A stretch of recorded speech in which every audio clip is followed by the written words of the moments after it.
Russia's in. How are you doing, Rolf? I'm good, yeah, fit and well. Amazing outfit. Well, I prefer scruff gear, really, paint-covered clothes, but there you go. Then why didn't you come in your painting overalls? Well, I'm going on to a function after this, and I've got to be all poshed up for that, so... You're excited about Glastonbury? You're performing again? Yeah, 5th time this will be. I'm on the jazz stage. It's a wonderful thing. Scary as anything when you see the numbers of people. Okay, here we go. When you're ready.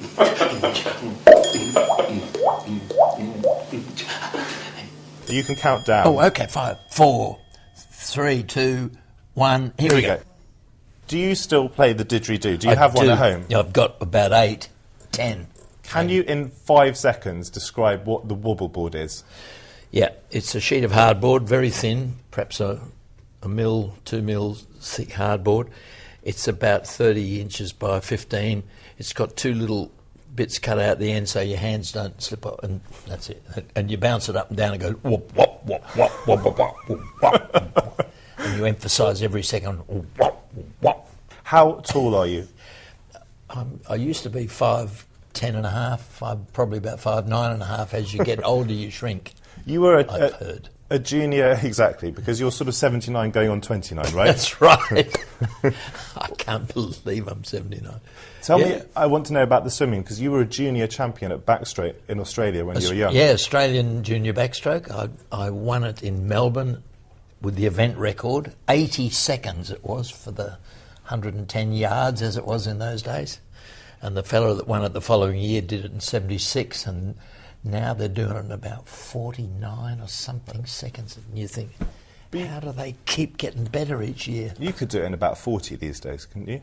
I could probably get to one end, 55 yards in about 40 seconds, maybe. Do you still swim? A little bit, not much. I should do more because it's a great exercise. But you didn't play cricket. You're not going to talk about the Ashes with me, are you? Though. Have you?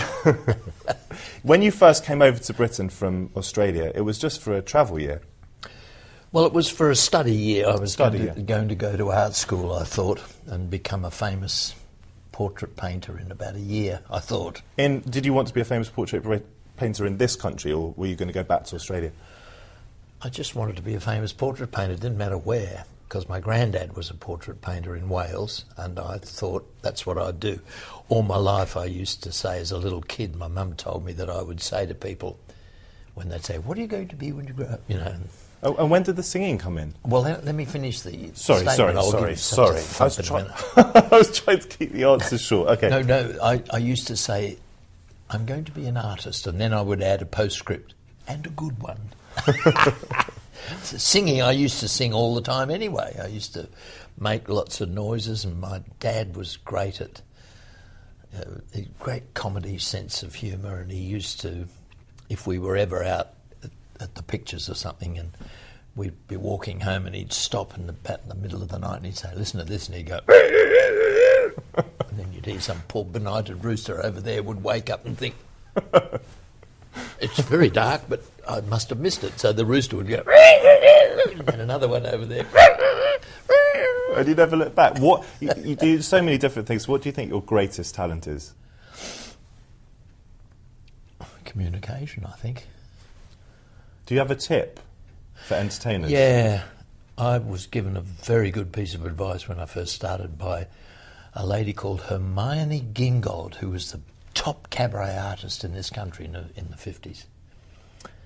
And she saw me perform my first ever show, and she said afterwards, "You never looked at me once." And I said, "Well, I didn't know who you, I hadn't been introduced to you then, I didn't know who you were." And she said, "No, you never looked at anybody. You were looking at a point on the wall above their heads, and what you're doing is you're giving them all permission to pay no attention to you at all, because they know you're not talking to them."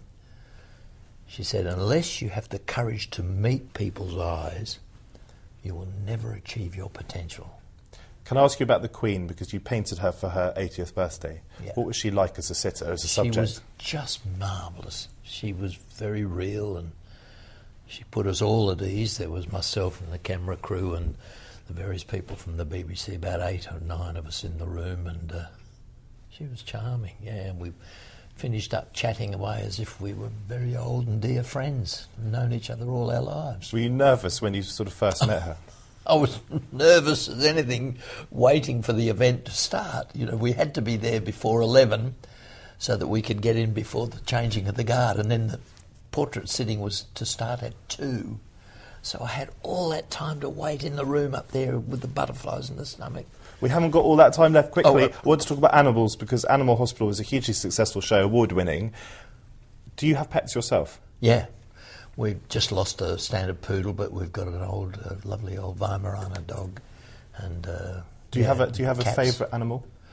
Kangaroo. What are you talking about? Of course. Yeah. Rolf, the alarm hasn't gone off. Oh, what? Oh no. Well, we've delayed it. We're 5 seconds out, but now should we ring it? Yeah.